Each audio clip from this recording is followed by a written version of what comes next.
Сайн бацхан үзэх сонсогчдоо Монголын гэгдсэн түүх подкаст ээлж дугаар эхэлж байна. За энэ удаад болохоор яг тухайлсан ямар нэг үйл явдлыг тойрч ярихгүй. Яг тэгэхээр нэг тийм хүмүүсийн зүгээс ирж байгаа нэг адаарлсан асуулт гэх юм уу та. Сэтгэгдэл гэх юм уу. Тэр нь болохоор тойр удаан гэлнийг дандаа л өнгөрсөн баларсан түүх ярих юм. Монголчууд ч одоо тэр нь гэхээсээ илүү түүх гэхээсээ илүү ирээдүйн чухал штэ. Тэрийг нэг яриач. Тэр сэдвэр одоо энэ подкастыг үргэлжлүүлээч гэсэн нэг юм сэтгэлдлүүд бас нэг бус харагдчихсэн. Тий. Өнгөрсөнгүү одоо байхгүй.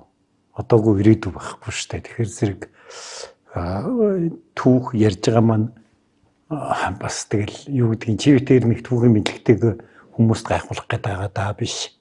Тэ? Та бол гайхуулал гэдэг юм л шүү дээ. Тэгээд би бол дотроо юу гэж боддог юм гэхэлэргүй энэ ингээд гүнхтэй за зарим нь ч одоо бас бахархмаарч түүхүүд битээр ярьж байгаа шүү дээ тий. Тэгээ энийг ингээд хүмүүс сонсоод эндээс бас нэг өөрийн гэсэн сургамжаа олж аваасай гэж бодсондоо л ярьдэн шүү дээ. Түүх давтагддаг гэдэг давтагдчихл байна одоо. Тэгээ одоо энэ давтагдж байгаа үед ингээ харахаар одоо бид нэр өөрснөө мэдэхгүй одоо юу гэх юм бэ? Дэлхийн том тэмцлийн нэг эрг шуурга болцсон тий мэдээллийн дайны нэг цэрэг болцсон байлдаал явж байгаа улс зөндөө байна тий хэрвээ бид түүхээ харах юм бол тэгээд тэр гадна дотны улсуудын гар хөл болж явбал юу болж дуустгийг одоо ингээд хөлийн чандад шингэсэн үе олон Монгол түм маань харуулж штэ бид бас өвгдээдс маань ухаантай байсан учраас өнөөдөр хэдүүлээ нэг дур утасгаар улсад амьдраад байгаа юм биш үү гэж бас ингэж бодосоо л гэж би боддог шүү дээ.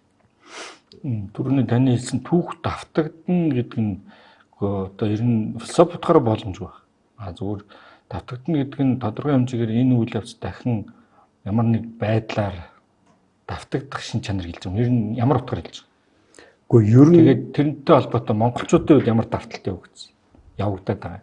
Яг мэдээж яг ингээд адилхан үйл явц өрнөхгүй л бахал да. Тэгэхдээ мөн чанараараа адилхан үйл явц сургамжтай өрнө.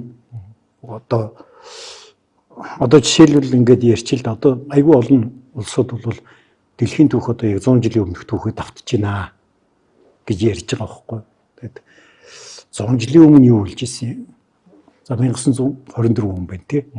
1924 он гэдэг бол дэлхийн цусаас их асгаруулсан нэгдүгээр дайн дуусаад дэлхийд одоо ингээд антикапитализм буюу коммунист улс бий болоод тэгсэн мөртөө одоо ингээд Европт ялагдсан да шархаад болоож байгаа нэг реваншист Герман гэдэг улс бий болцсон тий ийм үе байж гэнэ гэж одоо бодох ёстой.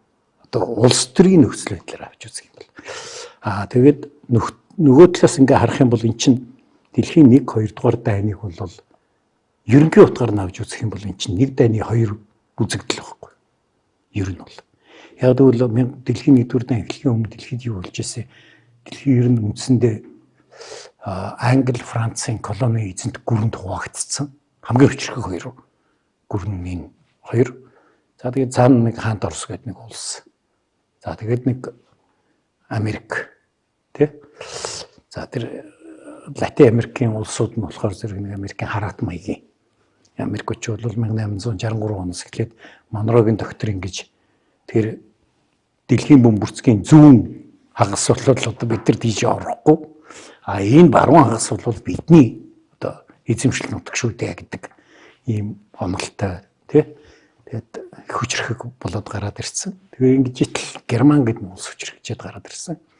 Германч нь бол нөгөө сүүлд нэгдсэн улс шүү дээ. Нэгдсэн Герман байгуулагддаг. Тэгээ сүүлд нэгдсэн чинь тэр хооронд нөгөө Англи, Франц хоёрын дэлхийг хуваагаад эзэлсэн. Тэгэхээр нөгөө Германд чинь колони байхгүй нэтэрэ тий. Ингээд юу тэр үеийн ингээд нөхцөл байдлыг харах юм бол энэ Англи, Франц хоёрыг буцаахж колонийн гүрнийг хувааж авах хэрэгтэй. Энэ процесс эхлэх ёстой байсан байхгүй. Тэгээ тэрийг эхлүүлээд нэгдүгээр дайны үр дүнд Герман ялагдсан, Германы эзэнт гүрэн ялагдсан. хаант Орос улс сүнсэн, орноос нь зөвлөлт Орос улс гарч ирсэн, Османы эзэнт гүрнийг сөнөөсөн, Австро-Унгарын эзэнт гүрнийг сөнөөсөн. Нэгдүгээр дайны үр дүн. Хоёрдугаар дайны үр дүн Английн колони эзэнт гүрнийг сөнөөсөн, Францын колони эзэнт гүрнийг сөнөөсөн. Тэгээд зөвлөлт Батулс Америкийн нэгдсэн улс гэдэг хоёр их гүрэн гарч ирсэн гэдэг юм уу. Энэ утгаараа улс төрийн утгаараа ийм нөхцөл байдлууд явж исэн юм байна. Одоо ямар нөхцөл байдал явж байгаа тэгэхээр Хятад гэдэг нэг амар хүчтэй улс гараад ирсэн. Америктэй ер нь эдийн засгийн хувьд байр сууриа ингээд ягаад гэдэг. Орос болохоор зэрэг би энэ хорвоо дээр эзлэх байр суурь маань хангалтгүй байна гэд ингээд яваад байгаа. За Европын холбоог нэгдмэл улс гэж үзэхэд хэцүү гэхдээ ингээд ерөнхийдөө ийм нөхцөл байдал байна гэж судлаачд үзээд тэгээд энэ одоогийн энэ нөхцөл байдал бол дахиад 30 жилийн дайн болно. Тэгээд энэ 30 жилийн дайны дүнд бол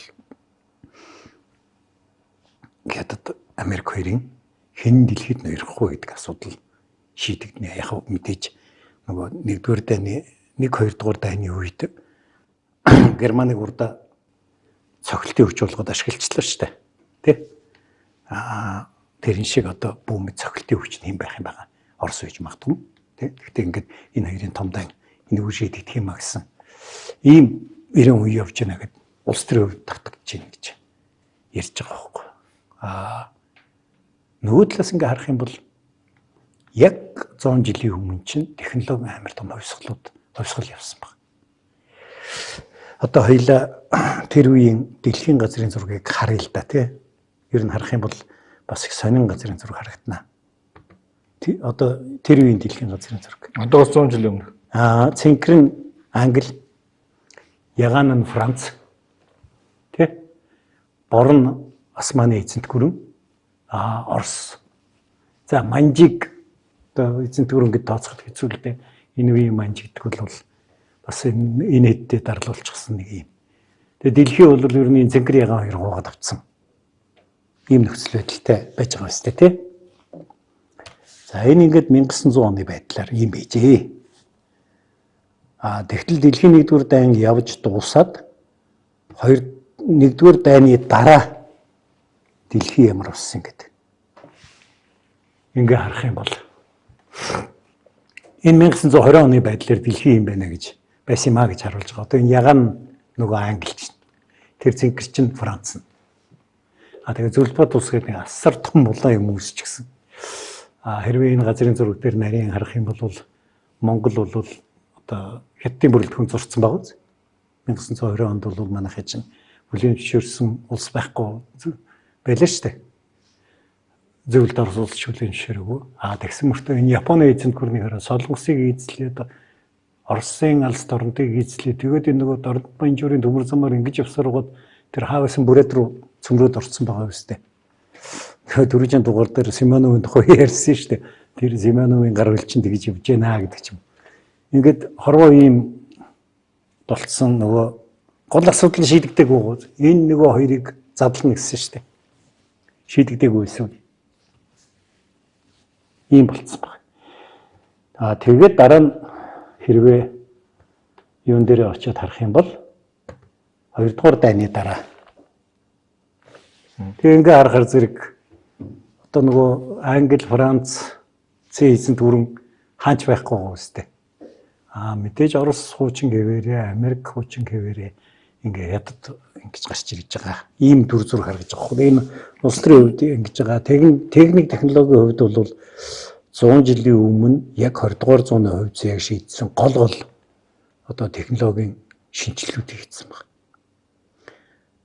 Анх дотоод шаталтын хөдөлгүүр гарсан. Тийм ээ. Анхны онгоц нисэж эхэлсэн дэлхийн 1-р дайн эхэлж явах чинь нөгөө онгоцнууд чинь модон онгоц. Төмөр онгоц арай гараагүй 1-р дайнд төгсгөл рүү гарсан баг. Тэгээд нисгчид явахдаа хайруулан тавг авч явдаг. Бөксөн доороо тавьж нисдэг. Доороос нь буудаг штэ. Тэгээд тийм үе байсан гэх юм да. Радио дөнгөж гарч байгаа. Телевиз бол бүр сүүлд нь 2-р дайны өмнө гарсан хэд те.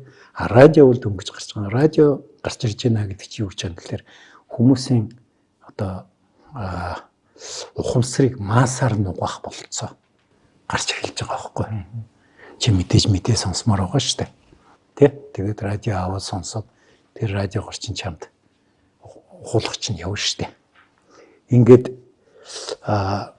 ийм нөхцөл байдал нэгдүгээр дайны үед гарч ирсэн баг.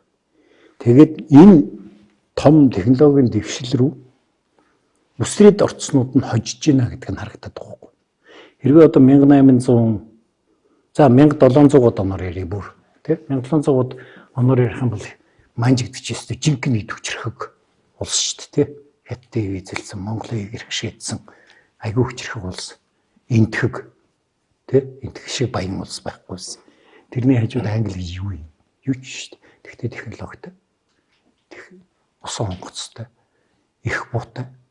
Тэгээ 200 жилийн дараа одоо 150 жилийн дараа гэх юм уу хард амхны дайнаар Манжин армийг буцсаход энэ юунд хятад улсын Англи, Франц эскадр гэдэг чинь бүгд нийлээ 6000 зэрэг шүү дээ. 6000 зэрэг Манжин хүчрхэг армийг буцсаход ингээд булгаад авчиж болж байгаа. Тэгэхээр тэр технологийн дэвшлийг ямар амар хүчтэй юм бий болж исэн. Тэгэл тэрлүү хөрөнгө оруулалт хийсэн Япон гэдэг улс гэж байна. Мэйжин шинжилэлээр өрөндийн хөгжлийн загварыг хуулаад ингээ яваад тэгээ сүүлдээ 1900 он гэгч бүр хүчрхэг улс болоод 1905 оны дайнаар Оросыг буцсаход гараад ирж байгаа шүү дээ. Шинэ империалист бүр Азийн империалист бүр гараад ирж байгаа жишээ нэ. Тэгэд энэ технологи энэ том өөрчлөлт яваад тэр өөрчлөлтийг хийж чадсан улс орнууд нь 20 дугаар зууны турш дэлхийд ноёлж байгаа байхгүй. Яг нь технологи дайныхаа явцад олон сайжирсан. Нэгдүгээр дайн бол нөгөө юу байсан шүү дээ. Позицийн дайн байсан шүү дээ. Фронтын дайн. Ерөөсөө 14 онд дайн эхлээл 8 сард. Тэгвэл шинэ жил гэхэд хоёр талаас окоп бохоо тавьчихсан. Тэгээ 18 он хүртэл нэг хөлөгтэй наашаа зашиг хөдөлгөөн болоогүй шүү дээ. Ерөөсөө тэр фронтын жогоог сэтэлж чадахгүй. Ингээд зурлалдаад 4 жил махны машин ажиллаад хэдэн цагаар нь хөнгөхөл ингээ байгаад байсан. Ийм нөхцөл байдал тэгсэн 2 дугаар дан гэсэн чинь амар том танкын армууд бий болоод агаарын армууд бий болоод нөгөө нэг фронтын шугамч чинь цөм цохиж гараад амар алсын байлдааны операцууд хийгдээл ингээ яваад өгсөн гэдэг ч юм уу энэ нэг том технологийн өөрчлөлтүүд явсан гэдгийг бас хэлэх ёстой л доо. Шинжлэх ухаан хөгжсөн ийм нөхцөл байдал. Бид нар одоо нэг огт анзаардгүй жишээлбэл пенцилин 1-р дайны үед зохион бүтээгдсэн шүү дээ. Тэрний ачаар дайны хохирол багассан. Урд нь шарх авсан бол тэгээд ерөнхийдөө эдэлж баалал тэгээд үхдэг байсан бол пенцилинтэй болцсон. Нөгөө шархацсан хүмүүс чинь буцаад эргэж одоо юуныхаа байлдаж байгаа ангийн игнийн дуцж орох болцоотой болоод эхэлсэн ч гэдэг юм. Ийм том хувьсгалууд явсан баг. Нөгөө төгөр бид нар 100 жилийн өмнөхтэйг одоо ингээ ягаад давтагдж гин гэдэг талаас нь харах юм бол 100 жилийн өмнө чинь нийгмийн шудраг ёсны эргэлхийлэл аягүй хүчтэй байсан. Коммунизм гэж гарч ирж байна тийм. Тэр чинь яг коммунизм юу ч хийж хэлж болно. Гэхдээ энэ бол бас л нэг тийм нийгмийн шудраг ёсны одоо эргэлхийлэл багхгүй. Олсон хариу нь буруу байсан байж болно. Гэхдээ хайж байгаа гэдэг нь факт байхгүй. Фашизм ч бас л нэг эргэлхийлэл шүү дээ. Бас олсон хариу нь буруу. Тэ? Ийм одоо том хөдөлгөөнүүд нийгмийн юм дотор явж эхэлчихсэн баг. Одоо чи одоогийнхаа нөхцөл байдлыг ингээ хардаа. Одоогийн нөхцөл байдал бид нар дахиад нэг тийм нийгмийн шудраг ёсны эргэлхийлэл дундал амьдраад байгаа үстэй. Америк их чахар, Европ их чахар тий шудраг ус хаа байнаагүй энэ ч юу болж байна. Юу болон цагаач нар Европт ороод ирмээ. Энд чинь герман хүн ч хайж байгаа энэ гэл ингээл Америкт болохоор зэрэг тэр Трамп гоч нь Америка first гэл лазн төвшүүлэл давхад шүү дээ. Чи бас нэг шудраг эсэл яриад байгаа хүн шүү дээ. Гадны цагаач дээрээ хамаг юм маань булааж аваад энэ юу лээ энэ цагаач дээрээ нохоо ичээд энэ нохоо мөрөдөд энэ тэргээд тэг Камала Харристтэй мэтгэлцэхтэй тэгээд байгаа үсттэй. Нохоо мөрөж нэг хийсэн байхгүй юм билээ. Харин тэр тарвгүй нэг хэдэн Аз зохиод байна гэсэн юм. Яа тэр чи бас нэг нийгмийн шудраг эсний эргэлхийлэл яваад байгаа байхгүй. Яг ингээд давтагдаад байгаа үз. Тэгээд технологийн хувьд үзэх юм бол бид нар чинь дахиад технологийн айгүй том өөрчлөлтөнд амьдарч байна. Одоо тэрийг бид нар мэдхгүй байж байгаад өнгөрөөчвөл тэгэл яг нөгөө 17 дугаар зууны интегрэтэд хоёрын араас л явна шүү дээ. Энэ дуртай нэрэл биднийгээ зайдалдаг ийм юм руу явна. Тэгэхээр зэрэг 19 дугаар зууны Япон шиг л байх хэрэгтэй. Тэр түүхэн сургамж тэндээс гарч ийна л гэж би хэлэх гээд байгаа юм. Тэгээ бидний одоо ингээд олон нэвтрүүлэгч хийж үзлээ. Тэр дугаар болгонд нэг тийм жижигхэн сургамжууд бид нэр хилээл яваад байгаа шүү дээ. Тэгээд нөгөө яг ингээд за нөхдөө сургамж нэг гэнтэр гэж хэлэхгүй болохоор хүмүүс тэр болгон анзаардгүй гэж магадгүй. Жишээл одоо ингээд хоёулаа одоо ингээд 11 оны хөдөлгөөн 21 оны хувьсгал энтрийг ярьж байхдаа нэг юм хэлээд байгаа шүү дээ. Эн чинь ингээд Монголд модернизм бий болж байгаа юм. Орчин цагийн бий болж байгаа юм гэж. Тэгээ бид нар чинь ингээд нэг тийм дундад зууны хосрогдмол нийгмээс одоо жиглээ 1912 онд 2 сая рубль Оросоос зээлж аваад заан аваад гэдэг хоёулаа бахан шоолсон шүү дээ тий. Тэгээд дээр заан маа аваад тэгж байгаа хүмүүс тэр чинь сэтгэхгүй төрийн 7 эрдэнэ манд дутуу байна заан авъя гэд тэгж сэтгэж байгаа хүмүүс шүү дээ. Гэтэл тэрнээс хойш 15 жилийн дараа бид нар чинь онгоц оруулж ирээд хамгийн анхны Монгол нисэгч бий болоод тий ингээд явж эхэлж шүү дээ. Би чамд нэг сонин зураг харуулъя. Энэ Монголд орж ирсэн нэг анхны машин юм шиг байна. Энэ одоо Эндрюсийн экспедицээр орж ирсэн болтой юм шиг. Гайхаад хараад байгаа юм. Анхудаага машин морь зөр хөллөөгүй, үхэр хөллөөгүй, тэмээ хөллөөгүй өөрөө яваад идэг. Өөрөө яваад идэг машингүй ингээд энэ хүүхдүүдийг харалт. Ингээ гайхаж байгаа хүмүүс шүү дээ.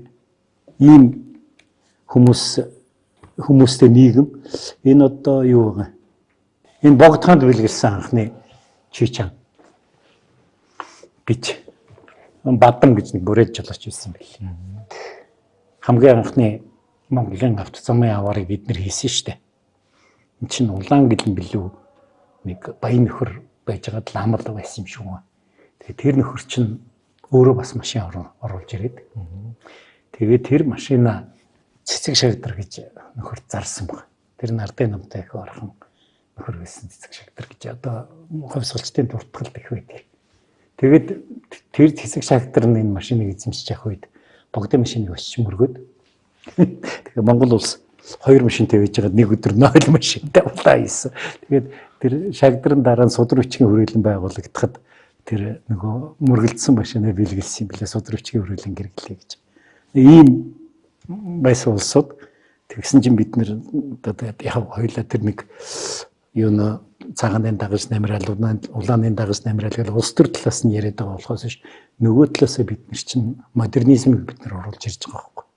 Анхны орчин цагийн имлэг байгуулагдаж байна тий. Боловсролын шин тогтолцоо бүрдэж бий болж байна. Монгол транс байгуулагдаад ачаад хийхээ бүхэр малаараа биш машинаар хийдэг болж байна ч гэдэг юм уу. Ийм бас одоо нийгмийн дэвшил дунд монголчууд бас явсан гэж ингэж хэлж болохоор байгаа. Энэ хүрээний гудамжинд дугуй харсан хоёр нөхөр. Чи нөгөө бэлгэн дүгдэг үстэй. Тэгээд авч явж байгаа царай. Тий. Энэ нөгөө Сауди Арабид анх нефт болоод Саудын Арабын хаанд нь юу машин бэлгэлсэн, бенз бэлгэлсэн гэсэн нөгөө чи ирж харчаагүй ийм машин, ийм умаа яаж унах юм бэ?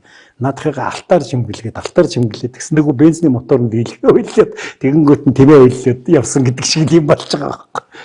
Тэгтээ бид өөрснийгөө шолоод илтгэв тэд нэр ч бас нэг тиймэрхүү шатыг дамжиж гарсан л хүмүүс шүү дээ. Тэгтээ бүр нэг тийм одоо бүр ядарсан тийм муу улсууд байсан гэж бас хэлж болохгүй л дээ. Ер нь юу яасан шүү дээ гэрэл зураг яг тэр үед анх өнгөт зураг гарч эхэлсэн. Монголд уу? Дэлхийд. Тэгээд Францын банкир Альберт Кам гэж хүн тэрийг одоо анх мэдээд одоо олж мэдээд тэгээ ийм одоо сайхан технологи гарцсан байхад бол одоо юу яах хэрэгтэй. Энэ хорвоо дэлхийд байгаа одоо газар орнуудын зургийг ингэж гэрэлтэйгээр өнгөт гэрэл зургаар авч үлдээх хэрэгтэй гэдэг. Тэгээд ингээд бахан зурагчид ийш тийшээ явуулаад тэгээ Монгол Стефен Пасэ гэдэг анх ирээд Монголын анхны өнгөт гэрэл зургуудыг авсан л да. Одоо манайх энд энэ үзэсгэлэн дээр гаргаад байдаг. Тэгээ тэр гэрэл зургийг одоо би Монголд авснуудыг ярьж байгаа юм биш. Энтхэгт авсан байгаа, Японд авсан байгаа тэр шиг ингээд дэлхийгээр ингээд зурагчид тойроод авсан байгаа. Тэгээд харах юм бол Оросынч, Энтхэгинч, Японч бохир заваанууд нь байж л байгаа юм. Тийм болохоор бид нэг тийм хүнээс гоцгойд бохир заваан улсууд байсан гэж би бол хэлж чадахгүй. Ерөөсөө 1910-аад оны үед дэлхийд даяараа тийм мундаг баян цатгалангууд нь ч байсан. Хэрвээ тэр зургнууд төр одоо Монголын их эдийн гэрэл зургийг харах юм бол ер нь толгой толдог шүү дээ. Одоо энэ харалтаа энэ чи Эрдэнэ намсын хатан. Энэ хатан ингээд хоргой нудрахтай, хоргой ханцуутай, дээлтэй. Энэ чи юу гэдэг вэ? Ботхон мөр гэдэг лөө.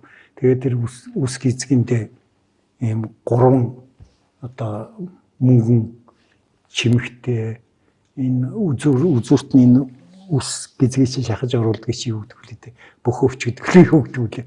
Ингээд явцсан тэр малгаан тэр болоод эрдэнэ чулуун шиг итгээтэй. Энэ тэр чигээрээ шүрүүлээ шүр сувд. Ийм энэ бол одоо мундаг юу баян бүр тэр үе Европт харьцуулахад амар баян хүн байгаа байхгүй. Хоёрдугаарт их заван байсан гэж ярих юм. Чи энэ хурууг нэрэ. Энэ хумсаа ургуулад будцсан байгаа. Одоо яг орчин үеийнхтэй. Тий орчин үеийнхтэй адилхан тэр юу 100 жилийн өмнөх эмэгтэй одоогийн эмэгтэй үед уран хумсан дээр бол нэг ялгаа хаалга зүгээр. Одоо бол хүүхэн болгон ингэдэг болсон баг. Тэр үед бол энэ том чулуун юу. Би зургийг нь олж чадсангүй гэрэл зураг засал тахта бас нэг зураг байсан ингээд ийм нэг язгуурт эмэгтэй цан юу ганцууных нэмдээс лонжин цаг харагдсан. Швейцарын лонжин цаг зүвц. Тэгэхээр зэрэг нүүр нэг тийм ядга алд зогцорсон хүмүүс биш юм байна л гэж энэ чи сүүлийн үеийн зураг биш юм. Биш ээ энэ 20-аад оны юуны экспедицийн зураг. Эндрюс. Колгейт авах хэвчээ. Тэгээ стогой сайхан шүттэй хүүхэн Колгейтоны реклам хийж байгаа юм уу яаж байгаа. Тэгэхээр зэрэг бид ч бас нэг тийм бүр хорвоогийн бүр бүхснийч улсууд бас биш байсан л гэсэн үг л дээ. Тэгэхээр энийг би яагаад хэлж байгаа юм гэхэлэр бид нар болсон ч бай болоогүй ч бай тэр 11 онд 21 онд ингэж явсаар байгаад бид нарын одоо хөгжил дэвшлийн одоо юу гэх юм давлгаан дээр мордоод авсан юм байна гэж хэлэх гээд байхгүй. Тэгээд яг нь тэнд хохирол бол би олон хүн бид нар энэ одоо 20 дугаар зуун бол их хэцүү зуун байсан шүү дээ. Үзэл суртлын их том тэмцэл донд орсон, бусдын үзэл суртал хүчээр тулгагдсан.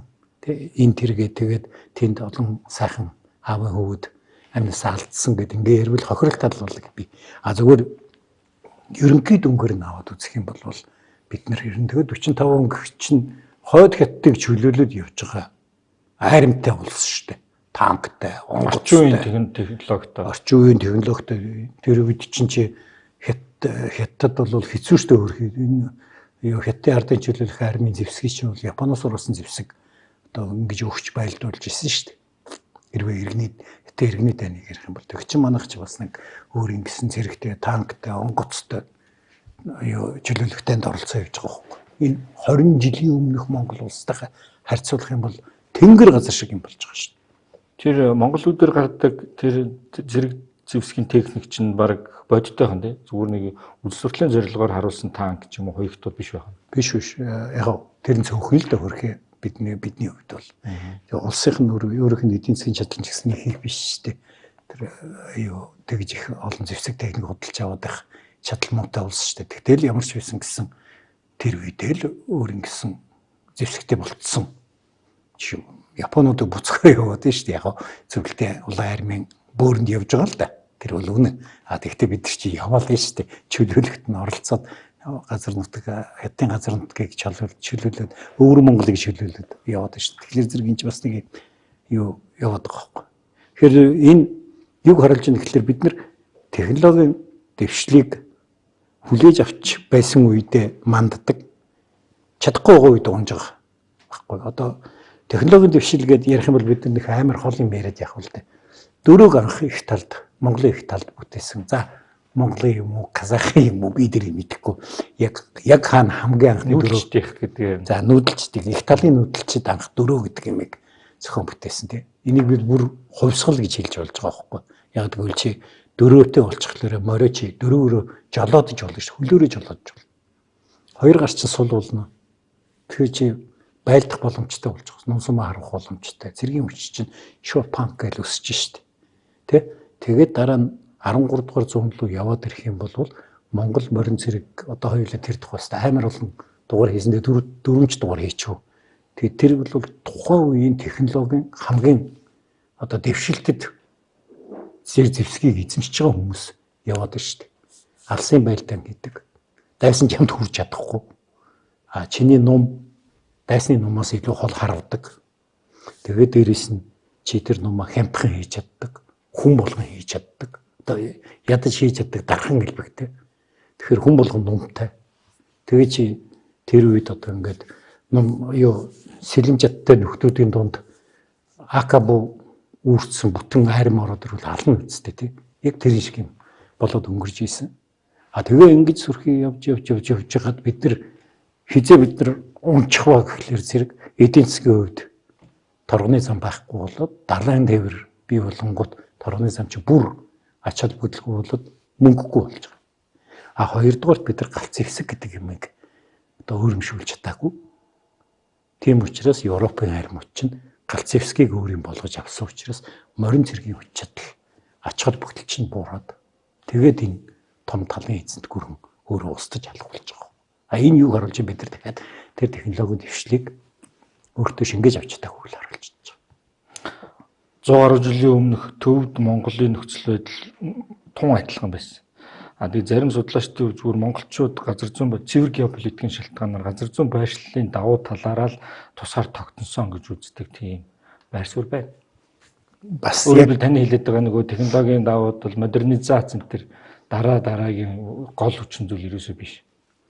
Үгүй бас тийм биш л дээ. Төвд гэдэг бол тухайн үед Англи одоо манжийн эзэнт гүрэн хоёрын зааг дээр байгаа нутаг шүү дээ. Адилхан шүү дээ. Орос манжийн эзэнт гүрний зааг дээр Монгол байна. Англи манжийн эзэнт гүрний зааг дээр төвд байна. Тэгээд монголчууд бол одоо нэн даруй шууд нөгөө өөртөө туслахаар ирж гэн гэж үзэж байгаа орсуудтайгаа худгалдаад тэгэл тэднийхээ дагаал сүулдэ тэгэл цагаанынч дагж өсрөл улаанынч дагж өсрөл ингэ явцсан байхгүй. Тэгэхэд хаюунууд төвдүүд болохоор зэрэг англин чирэггүй, хятадын чирэггүй, манжин чирэггүй гэд ингэж явсаар байгаа. Сүүлд нь яг одоо нэг английн колони эзэнт гүрэн нураад энтгэг тусгаар улс болоод тэгтээ тэр чинь дөнгөж тусгаар улс ч тэр төвдийг булаацалдах чадвар их муутай байна шүү дээ. Тэгээ хаттын харимд давшаад ороод ирэхэд төвдийг өмөрөх байхгүй болцсон. Төвд нь өөрөө хоцрогдсон. Тэгээ хоёрдугаар дайны дараа явж байгаа хаттын харим гэдэг чи одоо автомат буутай их буутай онгоцтой нөхдүүд явж байгаа шүү дээ.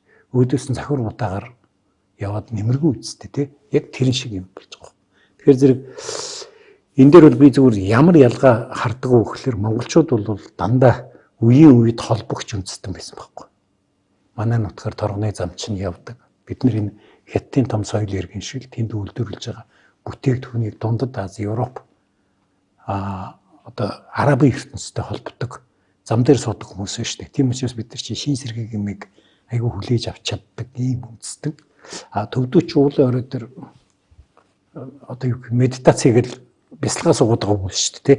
Тийм учраас тийм шин сэргийг юмд хойр ганддаг байсан болов. Тэрнээсээ болоод төвдүүд яг адилхан нөхцөл байдалд байсан төвдүүд одоо изоляц буюу тусгаарлах замаа сонгож аваад тэгээд дараа нь тэд нар маань өөрснөө ингээд хэдийн бүрэлдэхүүн хэсэг болж хувираад бид нар бол тэгэл одоо бүгднтэй нийлж үсэрж явсаар бол яг одоо дунд нь бас хохирол амсах нь амссан. Тэгтээ одоо өнөөдөр бид нар тусгаар улс байна л да. Тэгэхээр зэрэг эн чинь бас нэг дахиад бидний нийгмийн том одоо юу гэмдэ сургамж юм да.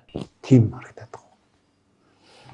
1920-с 90 оны үйл явц чинь яг одоо өнөөгийн хүмүүсийн үгж харддаг эсвэл юу гэж хөндлөлтөө гэхээр цэвэр зөвлөжүүлэх бодлого. Тэгээд таны хэлээд байгаа хор хохирлын нэг түлхүүр идэдэг л талмигдүүлэх процесс засаглаа бид нар бараг дэвшилж ухралт хийсэн ч гэдэг юм уу нэг тийм. Би тэнтэй бол санал нийлэхгүй. Гэхдээ би мэдээж тэр зөвлөжүүлэх процессыг үгүйсэхгүй тий. ухралт гэдэг би санд нэлэхгүй сонголт гэдэг юм байхгүй шүү дээ. Нэг бол хятад, нэг бол Орос шүү дээ. Тэр үеийн нөхцөл байдал бол. Одоо бол 3 дахь хөрш гэдэг сонголт Монголд ярих болцоотой болчиход байна л да. Тэр үед бол тийм байхгүй шүү дээ. Нөгөө 3 дахь хөрш олж уулзах гэж зөндөө гуугаа цаадуулан царай өгөхгүй байсан тухай хоёул хэд хэдэн дугаар дараалаад ярьсан шүү дээ 3 дахь хөршийн хэрэлдгээ тий. Тэр үеийн хятад гэдэг бол бас нэг тийм тааламжтай сонгох хөлбөр ерөөсөө биш үү байсан байхгүй. Иргэний дан эхэлсэн ерөөсөө юу залгаач хуу. Тэгээд угаасаа тэрнээсээ сагж ядж байгаа хүмүүс чинь буцаад хятадын бүрэлдэхүүнд орё гэж бодох юм байхгүй шүү дээ. Тэгэхээр зэрэг мэдээж Орос гэдэг сонголтыг хийсэн. Тэрнийг дагаад үзэл сурталын өөр нийгэм биднэр дээр орж ирсэн. Биднийг өөр болгох гэж оролдсон тий. Тэгвэл нөгөө талаас бас модернизац орчин үеийн шинжлэх ухаан дэвшил бас давхар авчирсан. Энд чинь одоо дандаа муу юм чирээд исэн гэж хэлэх ямар ч болцоо байхгүй. Тэгвэл дандаа сайн сайхан байсан гэж хэлэх бас болцоо байхгүй. Тийм болохоор зэрэг энэ одоо яг тэгээд амьдрал чинь нөгөө 90 барааных нь ховслол байдаг учраас ингээ явсан зүгээр яг тэднийх нь одоо юу гэх юм бэ 51% нь ямар ч байсан зүв байсан юм бэ гэдэг нь хоёулаа энд ингээ монгол хэлээр яриад нэвтрүүлгээ гэдэг агаар харуулдаг байна. Тэрийн дунд алдсан гэсэн онсон зүйлүүд бол их байсан л да. Би тэрийг бол үүсэх ямар ч болцоо байхгүй. 90 оноос хойш чинь дөрөв таны газрын зураг дээр нэг Домдод Азийн орнууд байна. Шин тутам улс орнууд гэх юм уу да. Үндэстэн улсууд болж явж эхэлж байна. Тэгээд манайх энэ түүхтэрчүүлд одоо наадмаа хүртэл хүннүгүйс хойш 2200 жилийн ажил хүннүгүй. Тэгээд баахан ойнуудын хэлж байгаа. Их Монгол улсын 700 жилийн ажил.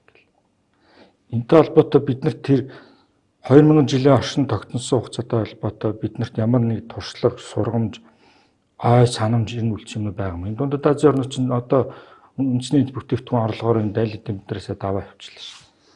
Гэхдээ мөнгөтэй байна гэдэг үнэлэмжээр харуулт. Мөнгөтэй байна гэдэг бол одоо ухаантай байна гэдэг юм уу? Тийм илүү хөгжсөн байна гэсэн үг биш. Гэхдээ нэг зүйлийг бид нар ингээд зөв харах хэрэгтэй юм шүү. Одоо ялангуяа энэ Украины дайнаас би хараад байх нэг том сургамж харагдаад байгаа. Жишээлбэл энэ Дундад Азийн гэж бидний нэрлэдэг байгаа энэ улс орнууд чинь 90 оноос эхлээд нэг зөвлөлт боцолт задрангууд тусгаар улсаа болоод тусгаар улс болцгооход тэгээ болонгуудаа эднэр чинь улс гэдэг одоо үзэл суртал хэрэгтэй болно шүү дээ. Тэгэнгүүт үндэсний үзлийг шүүрч авцгаасан хүмүүс л дээ. Тийм учраас одоо ингээл нэг манай подкастыг үзсэн айгүй олон хүмүүс энэ казах учин Чингис хааныг казах гэдэг штэ айтер гэл те. Тэр чинь нөгөө тэр 90-ад оны их үед явсан үндэсний үзлийн л юу ихгүй одоо Украиник ч гэсэн сүлдээ эн чинь баг юу Адам Яв хоёр ч Украин байсан ч үлээ хар далайг Украинад ухаж гаргасан ч үлээ тэрлүүгээ хүрсэн одоо юу гэх юм тэнгэрлэх юм уу тийм явж байгаас нөгөө үндэсний үзэл нь хэтийдгээр тэгтээ тэр бол буруу юм байна гэдгийг энэ Украинад харуулж байгаа байхгүй. Эртэд Канадын олон улсын судалгааны төвчөлөө нэг төвийн ажилтан Фикрэ Чабанов гэж хүн нэвтрүүлгэн дээр Украины сурвалжлагчтай ярьж хагаад шууд хэлжил тэр их зөв хэлжил. Ингээд одоо хизээ бид нар энэ даймаа дуусгахгүй гэдэг нэг Украины сурвалжлагч асуусан чинь гэж хэлээ. Гэхдээ та нар эхлээд нэг юм ашигтай. Та нар Украинчуудын үндэстэн байх гэдэг юм уу? Украин улсын үндэстэн байх гэдэг юм. Тэрийг эхлэх шийд. Их зөв үг хэлж байгаа байхгүй мэдээж тэр чинь Украин гэдэг улсад Украинчуудаас хагаад н Оросууд байгаа тий өөр бомын янзын үндэстэнүүд байгаа шүү дээ. Өнөөдөр тэр дайм болоод байгаа Донецк, Луганск гэдэг чинь Оросууд нь их амьдардаг үндэстэн. Тэгэнгүүт нөгөө үндэсний үзэл улсын үзэл суртал болоод ирэхээр нөгөө хөрхийн Оросуудын шинжи Украинаар яар гэд ингээд чичээд эхэлснээс болж энэ зөрчил гарсан шүү дээ. Тэгээд тэр нөхөр тэгээд та нар Украин улсын үндэстэн байх гэдэг юм уу? Украинчуудын үндэстэн байх гэдэг юм. Энийг эхлэх шийд. Хэрвээ Украинчуудын үндэстэн байх гэдэг юм бол та нар тэр Донецк, Луганскаар яах гэсэн наач Оросын нутаг шүү дээ. Оросууд амьдарч байгаа шүү дээ. Тэгээд та нар тэрийг өөрийнхөө үндэсний бүрэлдэхүүнд авахгүй юм биш шүү дээ. Тэдрийг Украин болохгүй авахгүй юм биш. Тэрнтэй адилхан одоо Дундад Азийн чинь эхлээд казах гэл бах явлаа штэ. Одоо сүүлдээ бас одоо тоглоом тэр нэг нэвтрүүлгэн дээр анхны сар мөгчин казах байгаагүй шүүгээд бүр тэрлүүгөө хүртэлч явсан одоо нөгөө Чингис хаан казах байсан гэдэг одоо тийм юу гэх юм бэ? Эрдэмтэд нь тэгж ярьдаг юм шүү. Энэ жоохон тийм үндэсний үзэл толгойн нийтүүлсэн нөхдүүд тэгж яриад байгаа.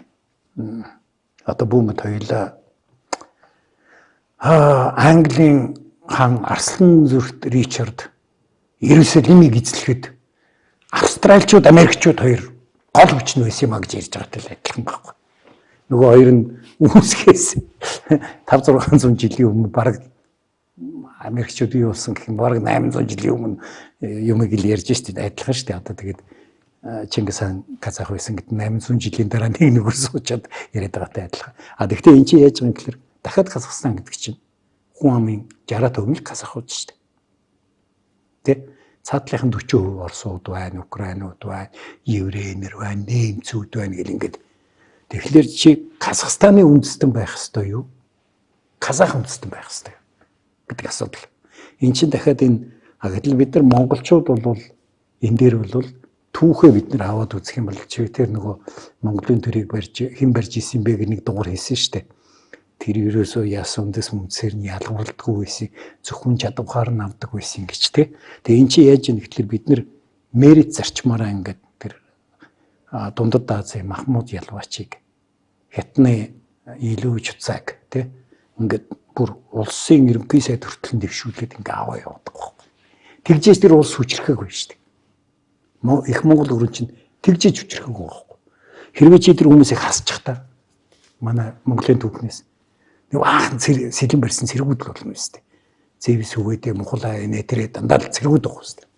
Тэгээ яхаа нөгөө морносоо буухгүй ертөнцийн талыг эзлэх амархан тэгээд дэрийг морносоо буугаж жолоодох хэцүү гэж яг жолоодох болохоор чинь болохоо байж нэс. Тэгэхээр тэр эзэнт гүрэн чинь тэр доролт гарна шүү дээ. Тэгэхээр тарахгүй бид нар чинь нэгдмэл улсаараа 100 жил дараа нь хүчрэхэгдэр улсаараа 200 жил явж шүү дээ. Энэний цаатлын нууц юу юм гэхэлэр бид нар чинь тэгж ялгарлахгүйгээр энэ элит давхаргаа бүрдүүлж захирч авч ирсэн хүмүүс. Яг бидний нөгөө дугаараас авах сургамж гэдгийг би нэг нэгээр нь тэр дугаарыг ингээ үзсэн хүмүүс одоо ялангуяа нөгөө хөх бөхстэй тэнгэр гаралтай энтергээд ярих гэдэг хүмүүст эзэн Чингис хаан чинь тэгдэггүй байсан байхгүй гэж л хэлэх гэдэг. Сая Оросууд их сонин нээлт хийсэн шүү дээ. Оросын үндэсний баатар Александр Невскийн тухай хоёлаа нэг дугаар ярьсан тий. Тэгсэн Александр Невскийн хүү Дмитрий Переславский гэж ван байсан. Тэрний шарлыг олсон юм байна. Тэгээ олоод тэрэндээ генетикийн шинжилгээ хийжээ. Тэгсэн чинь 3-1 нь скандинав гентэй. За ойлгомжтой мэдээж Оросын вангууд бол нэг Рюрик гээд Скандинаваас ирсэн варагийн удам. За тэр ойлгомжтой. 3-1 нь Хевчак гентэй. За тэр ойлгомжтой. Яг тэгвэл Александр Невскигийн ээж нь бол нөгөө Калка голын тулдаан Зевс үедээ хоёрт юу Хевчакууд ялагдсны дараа Хевчакууд ялагдсан Катян гэдэг нөгөө хаан биш үү? Монгол зугтаагаад явцдаг. Тэрний охин байхгүй Роксолана гэж. Тэгэхээр Хевчак цус байх нь зөв. Тэгээд үлдсэн 3-1 нь ямар ген вэ гэж. Хойд Евразийн биш өмнөд Евразийн ген гэсэн байна. Тэгэхээр тэр хазар болж таарч байгаа. За тэгээд чи Оросын үндэсний баатар Славян ген байхгүй. Гэхдээ Оросын үндэсний баатар болоо л байх үстэй. Тэг чи заавал цэвэр цус мусгээ солиорох хэрэг байхгүй шүү дээ. Тэ?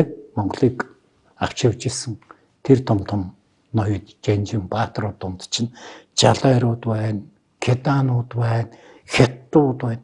Хятадууд л эзэлсэн шүү дээ. Ер нь бол.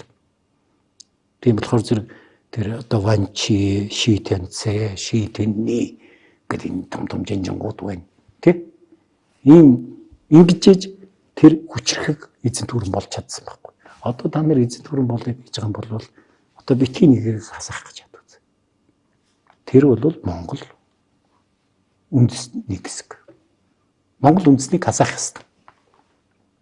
Тэр хүн Монголд амьдраад Монголд хүч хөдөлмөрөө өргөөд Монгол улсын хөгжил дэвшилд хөв нэмрээ оруулж байгаа бол тэрийг тэгээд нүүр царайгаар нь юм уу яс үндэсээр нь ялгаж салгаад хэрэггүй л байна.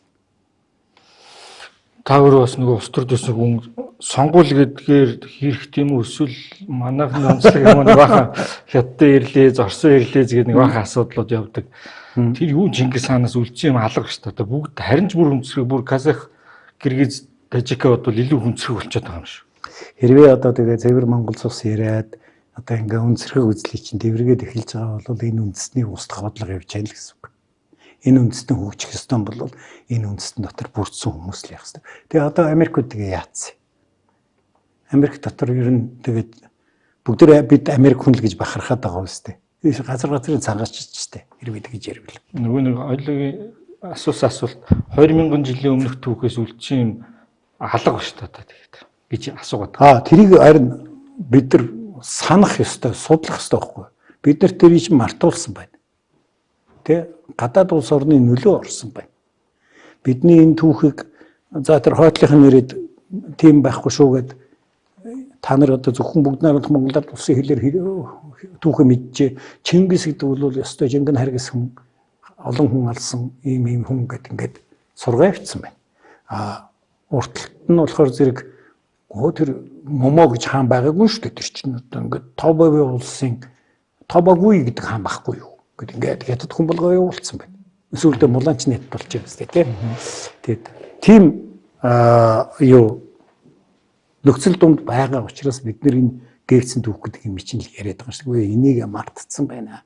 Бид нар ийм хийж чадчихсэн юм байна. Мэдчихсэн юм байна. Тэгэд чадахгүй мэдэхгүй болчихороо амбай явахаа байчт юм байна гэдгээ ч гэсэн түүхэн дээр хоёулаа зөндөө ярьсан шүү дээ. Одоо Чингис хааны үед бид нар Алтан улсыг эзлээл хот болгосыг нураагаал те өмнөдсөн улс руу одоо Хувлаа Мөнх хааны үед Хувлаа хааны үед дайрч орохдод ерөөс амар том болгосыг нураагаал хэрмийн эвдэж орол ингээд байгаа юм шүү дээ. Дараа нь 9 таашийн хаалаа 20,000 зэрэгтэй Хятадын 500,000 зэргийг буцагчаад Бээжингийн хэрмэн дээр очиод зогсчихж байгаа шүү дээ. Эзэлж чадахгүй. Хот болгос нураадаг нөгөө технологи байхгүй болсон. Мартцсан. Ийм юмнууд болоод байгаа хөө. Тэгэхээр бид нэр тэр сургамжаа авах хэрэгтэй, дэвшлээс хоцрохгүй байх хэрэгтэй. Тэрэнд яг тодорхой хэмжээний төлөөс төлөх байх. Төлөхөөс яах гэж. Одоо нөгөө дайнч их олон янзын болцсон хайбрид тэр дотор нэг түүх соёлын шин чанартай мэдээллийн дайн гэдэг нэг дайн нэлээд ширүү өрнөж байх шиг байна. За тэгээд бид нар таны хэлсэн маш их олон зовлон жаргал дондор тууллаа. Тэгээд өөр бид нарт өвлөгдөж үлдсэн эсвэл одоо ингээд монголчууд хэдийгээр гадны шахалтан дор байсан ч гэсэн ингээд дотроо үндэстнийхээ хувьд тэгээд үлдсэн тийм өв соёл дурсамж санах ойнууд тэр нь хэр байдаг. Бага учраас өнөөдөр улс хэлбэртэй байгаа бах л та. Жишээ хэлээ тэгээд. Гэхдээ одоо би чи тэр нөгөө богд хааны тагнуулын алба гэдэг дугаарыг гэдэг удаа хийсэн санаж байна. Нодлог шинжилээр хийсэн санагдчихэв. Тэгээд энэ дээр хоёлаа ярьсан шин чинь улсгүй гэж бодож байсан. Бараг 200 жил улс байхгүй манжин одоо нөлөөнд дөр явж байгаа ард түмэн шүү дээ. Тэгээ ерөөсөө улс байгуулагдахад бүр маш зохион байгуулалттай тагнуулын алба. Маш богино хугацаанд тэр тухай зарим хэсэг нь улс байгуулагдахаас өмнө бий болоод үйл ажиллагаагаа явуулаад эхэлсэн. Тэгэхээр эн чинь юу гэж бодлоо ой санамж байна гэсэн үг. Энийг яаж зохион байгуулдаг юм бэ гэдгийг мэдж байна. Орон нутгийн тагнуулын албыг яаж зохион байгуулдаг вэ гэдгийг мэдж байна. Стратегийн тагнуулын алба яаж хийх вэ? Сөрөг тагнуул яаж хийх вэ? Бүгдийг мэдж штэ тэр хүмүүс ч. Тэгээ зохион байгуулаад хариуцсан хүмүүсийн тавиад ингээ яваад эхэлж штэ. Тэгэхээр эн чинь улс байсныгаа мэдж байгаа тэрнийхээ сургамжийг мэдж байгаа хүмүүс байхгүй. Одоо ч гэсэн би одоогийн монголчууд тэр үеийн монголчуудаас тэнэг биш гэж би бодож байна. Тийм учраас өнөөдөр бид нэр ингээ яваад байгаа юм мэдээж нэг ардчсан нийгмийн нэг онцлог нь тэр юм да сэтгэл дундуур байх хэрэгтэй. Тэгээд урагшлаад байсан ч гэсэн сэтгэл дундуур байж болдог ийм сайхан нийгэм шүү дээ. Шүмжлээд ээж болох.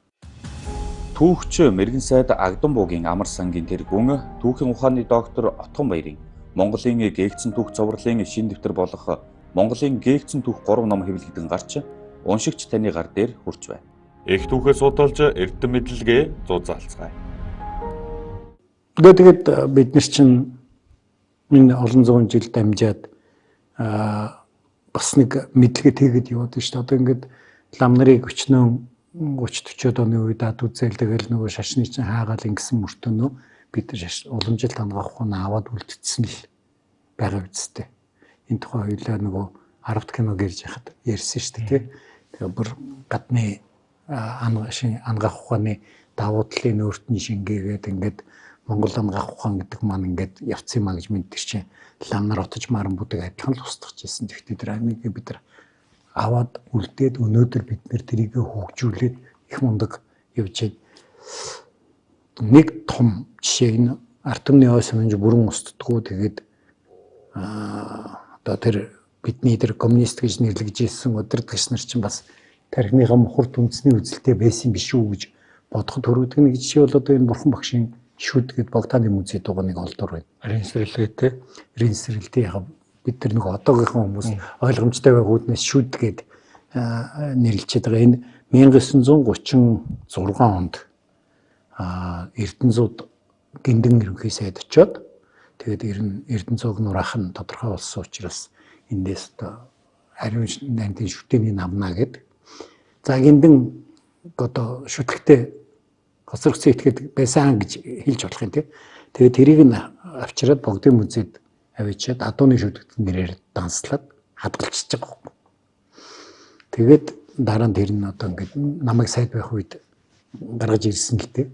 Тэг ингээд орооцсон цаасан дээр нь бурхан багшийн шүд хэмээх энэ ховор одоо үзмрийг ерөнхий сайдаас өгсөн даалгаврын дагуу шинжлэх ухааны академид шилжүүлэв гэсэн.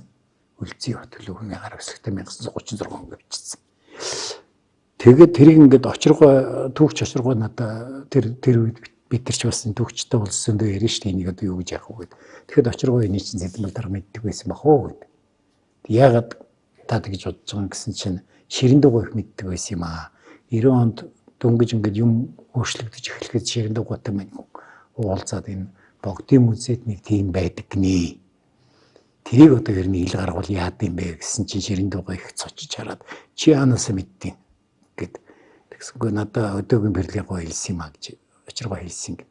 Тэгсэн чинь тэр чи Туршид хааны шүтэн шүү гэд мэдэж гэсэн үг шүү дээ тэр чи. Эрдэнэзуугаас авчирсан Туршид хааны шүтэн. Тэгээд за да 8 үлтэй гэдэг юм да одоо ч юм уу зараад идэг болчоо шивдээ. Дими үсттэй гэсэн гэж. Тэгээд очиргоо надад гэж хэрвээ ширэн дугуй мэдж байгаа бол балдарх мэдчихсэн гэсэн. Тэг яагаад тэр нэг адууны шүднэрээр нь хадгалаад байгаа. Бурхан багшийн шүдгээд дансалчих юм бол нэн дээр устгах шүү дээ. Бурхан байхгүй гэж сургаж байгаа нийгэмд бурхан байсан юм а гэдэг эд мөрийн баримтыг хамгийн түрүү устгах хэрэгтэй. Тэгэхээр зэрэг Цэдэнбал дараа бүртэл тэрийг нь байлгаад байгаа. Бас их сэн тэгэхээр энэ чинь ингээд нэг тийм үе дамжсан одоо нэг юм ой санамж яваад шин. 100 жилийн өмнөх түүх давтагдж байгаа гэж ойлгол одоо яг мэдээж нөхцөл байдлууд нь өөрөөх л да. Одоо юу давтагдж байна? Одоо тэр цаашдаа дахиад бид нар 100 жилтэй холбоотой өмнөх 100 жилтэй холбоотой ямар сургамж, ямар сорилтуудыг бас давхад бэлтгэх ёстой. За бид тэр давтагдж байгаа юмыг ярьлаа. Дэлхийн нөхцөл байдал, улс төрийн нөхцөл байдал ер нь давтагдж байна. Ерөнхий утгаараа тийм. Улсууд нь жоох өөр болж байна. Гэхдээ ингэж байна. Эдийн засгийн хувьд бас давтагдж байна. Эдийн засгт ингээд угаасаа эн чинь кондративын цикл мэклгээд онол өгдөг шүү дээ. Эдийн засаг бол ингэж унаж босож явт юм аа гэдэг. Одоо бид нэр кондративын циклийн уналтын үе дээр явж байгаа гэж үзэж байгаа. Тэгээ одоо цаашаа уул нь босох ёстой. Босохын тулд яг хөхлөөр технологийн шинэ одоо дэвшил орж иж босох ёстой. Яг тэгвэл кондративын цикл ингээд босч явж байгаа унаж явах үед нь уурын хөдөлгөөр бий болоод дэшээ өсөөд тэгээд тэр цикл чи ингээ унаад ирж явах үед нь цахилгаан хөдөлгөөр бий болоод гэдэг юм. Тэгээд дараа нь Фордын үйлдвэрлэлийн зохион байгуулалт гэдэг ингээд яваад байгаа байхгүй. Тэрнтэй адилхан бид нар одоо яг уналтын үе дээр явж байгаа. Дараагийн технологийн шинэ үе рүүгээ орох хэвээр. Нийгэм бол шүү дээ. Шудраг ёсны эрэлхийлэл 50 амьдрахын хүсэл хоёр донд эргэлддэг гэж үздэг эрдэмтдүүд бий. Хоёрдугаар дайны дээр бүгдээрээ 50 амьдрахыг хүсэж байсан. Аргагүй шүү дээ. Тэгээ баг Европыг эндүүдж хаяад тий Хятадыг эндүүдж хаяад тэгээ баг ч одоо хоёрдугаар дайнд өгсөн үний дооч 80 сая жилүү. Шийд энд бүх хятадуудын тоолдогч юм шиг байна. Бас дутуу юм шиг байна шүү. Хятадууд нь баг 40-50 саяар ярих юм шиг лээ. За ингээд ингэсний дараа мэдээж хүн юу шудраг сайхан амьдрахыг л бодож шүү дээ. Орон гэртэй байхыг хүсэж байна, хоолтой байхыг хүсэж байна тий. Одоо бол ингээд тэрнээс ч хойш 80 жил явчлаа. Тэгээд хоолунд орон гэр бол ер нь окей болчлоо шүү дээ. Тэгэхээр зэрэг хүн чинь шударгаас ирж эхэлж байгаа байхгүй юм чинь ингээд. Яагаад эдгээр сайхан амьдраад бид нар муухай амьдраад байгаа юм нэтэрэ гэж. Тэгээд өссөн өсөөгүй нийгэм маань өөрөө юг өнөөгийн ертөнцийн өнөөгийн хөгжлийн ерөнхий нөхцөл байдал нь хүмүүсийг тэрлөө түлхээд байна л да. Дунд анги гэж ер нь дэлхийд тусдах тал руу орж эхэлж байна. Өрөндөд лав байхгүй болж эхэлж байна. Тэгээ ирэхээр зэрэг нэг бол цалингаас цалингийн хооронд амьдардаг хүмүүс, нэг бол ядуучууд, нэг бол тасархай баянч гэдэг юм уу. Нэг бол их өндөр цалинтай менежерүүд гэдэг ингээ хоогдоод эхэлж байгаа байхгүй. Ийм зүйлүүд явж байгаа энэ юугаар технологийн дэвшлийн хувьд бол шал өөр нөхцөл байдал үүсэж байна л гэж би хэлэх гээд байгаа. За энэ ер нь ажил дээр юм дөрөвдүгээр хувьсгал гэж бид нэр яриад байгаа шүү дээ тий. Ер нь бол одоо ингээд анх бол за энийг яг энэ дээр бол боолын нийгэм маягаар त्यसээс би бол боол болон феодалын нийгэм адилхан. Өөрөөр хэлбэл чи баялаг бүтээхин тулд хөдөлмөр хэрэгтэй. Хүн хүч хэрэгтэй. Илүү баялаг бүтээн гэвэл 2 хүн хэрэгтэй. Тэрнээс илүү бүтээн гэвэл 20 хүн хэрэгтэй.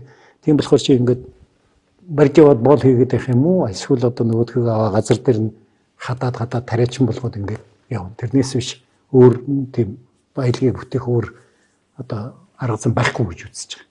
За ингээд 1800-аад оны үед болохоор хамгийн анхны уурын хөтөлбөр гарч эхэлж байгаа. Тэгэхээр зэрэг чамд хүн байхаас гадна уур явж эхэлж байна тий. Тэгэхээр эн чинь юу гэж байгаа гэхээр чиний хөдөлмөр дээр хөрөнгө нэмэгдэж байгаа байхгүй. Уурын машинтай болохын тулд мөнгө хэрэгтэй. Тэгээд тэр мөнгө хийгээд тэгээд эн чинь аж үйлдвэр чинь төрөсөж эхэлж шүү дээ тий. За тэгээ 1870-аад он болоод ирэхээр зэрэг нөгөө хамгийн анхны яриад байсан цахилгаан хөтөлбөр одоо тэр нэг Фордын үйлдвэрийн зохион байгуулалт те гэх мэт юмнууд орж эхэлж байгаа. Тэгэхээр зэрэг энэ дээр чинь хөдөлмөр дээр чинь хөрөнгө нэмэгдээ дээрээс нь ухаан нэмэгдэж байгаа. Мэдлэг нэмэгдэж байгаа. Чи зөв зохион байгуулах юм бол одоо Фордын чинь нөгөө конвейерийн систем биш үү те. Тэгэхээр чи үйлдвэрлэлийг зөв зохион байгуулах юм бол амар юутай болно гэж. Энд сонирхолч хэлэхэд жишээлбэл Швейцарын армиас яагаад тэр үед Европын бүх армид байдаг байсан. Швейцар жижиг улс шүү дээ. Тэ? Тэгээд одоо Швейцар ингээд нөгөө нэг төвийг сагсан улс гэдэг Европт нь ганц статустай үлдчихэд байгаа шүү дээ. Яг Швейцарын армиас бүгд байгаад байдаг байсан ингээд. Тэгээд тэрийг хүмүүс тайлбарлахдаа өө Швейцар ч ууланд байдаг. Тэгээд Швейцарын уулыг авчих юм бол ийшээ Итали, ийшээ Франц, ийшээ Герман. Тэгээд ноёлох байхгүй юу гэд ганцхан тэр биш байхгүй. Швейцарын армид анх удаага зэвсгийг хэвлэж эхэлсэн байхгүй. Өмнө нь ингээ буу хийдэг, буугч нэг дарахын хийж байгаа.